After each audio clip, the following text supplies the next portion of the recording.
সীমা গানে ভ্রমর আসে না, সীমা গানে ফুল ফোটে না। ভাই রে ভাই, বাঙালি এক আজব জাতি রে ভাই। কখন যে কারে মাথায় তুলে নাইচা ভাইরাল করে দেয় তার ঠিক ঠিকানা একদমই নাই।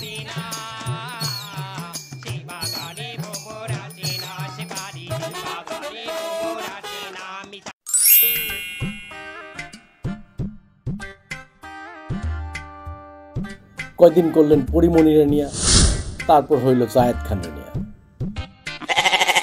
তারপর আবার হইল 15 লাখ টাকা খাসি। দাম চাচ্ছি 15 লক্ষ টাকা। 15 লক্ষ টাকা একটা খাসি। যে সাপের এক ছোবল মুহূর্তেই কেড়ে নিতে পারে মানুষের প্রাণ, যে সাপকে বলা হয় কিলিং মেশিন। আর রাসেল ভাইপার নিয়ে সারা দেশে যে কাহিনীটা হইল রে ভাই, সেটা তো আমরা সবাই কম বেশি জানি। দর্শক, আজকে আমরা রাসেলস ভাইপারের দেখা পেয়েছি, যেই ভাই রে ভাই, কি নাই, বাঙালি যা পায় তাই খায়। এই যেমন এখন খাইতেছে ঠান্ডা। সামাজিক যোগাযোগ মাধ্যমে কয়েকদিন ধরেই ভেসে বেড়াচ্ছে এই শব্দগুলো। কই থেকে সৌদি আরবের কফিলের পোলা আর ঠান্ডা নিয়া একের পর এক রিলস ভিডিও পোস্ট কইরা ঠান্ডারে কই থেকে কই নিয়ে গেছে। আজীব জাতি রে ভাই, একটা আজীব জাতি।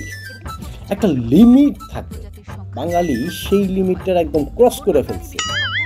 লেবু যেমন বেশি কষ্টায় তিতা বানায় ফেলায়, আমাদের বাঙালির অবস্থা হয়েছে একই। আপনাকে আপনারা ভয় পান না, ঠান্ডা আসলে কামড় দেয় না। দেখছেন আমি ঠান্ডার কত কাছে থেকে ভিডিও করছি। এক টপিক নিয়ে কসলাইতে কসলাইতে একদম 12টা বাজায় দেয়।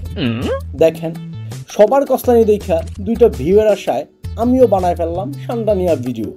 যত হোক, আমিও তো একজন কসলানি না বাঙালি, তাই না? 3 বছর ধরে আরবিদেরকে ঠান্ডা রান্না করে খাওয়াইতেছি, এখন থেকে চিন্তা ভাবনা করতেছি আর কবিলকে ঠান্ডা রান্না করে খাওয়াবো না। এগুলা দেখা যাক এই ঠান্ডা নিয়ে কতদূর যাইতে পারে আমাদের এই ধ্বজভঙ্গ বাঙালি জাতি।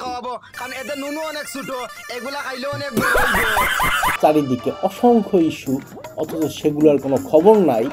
শেষমেশ আমরা লাফাই ঠান্ডা, পান্ডা, মান্ডা, পরিমণি, জায়েদ খান।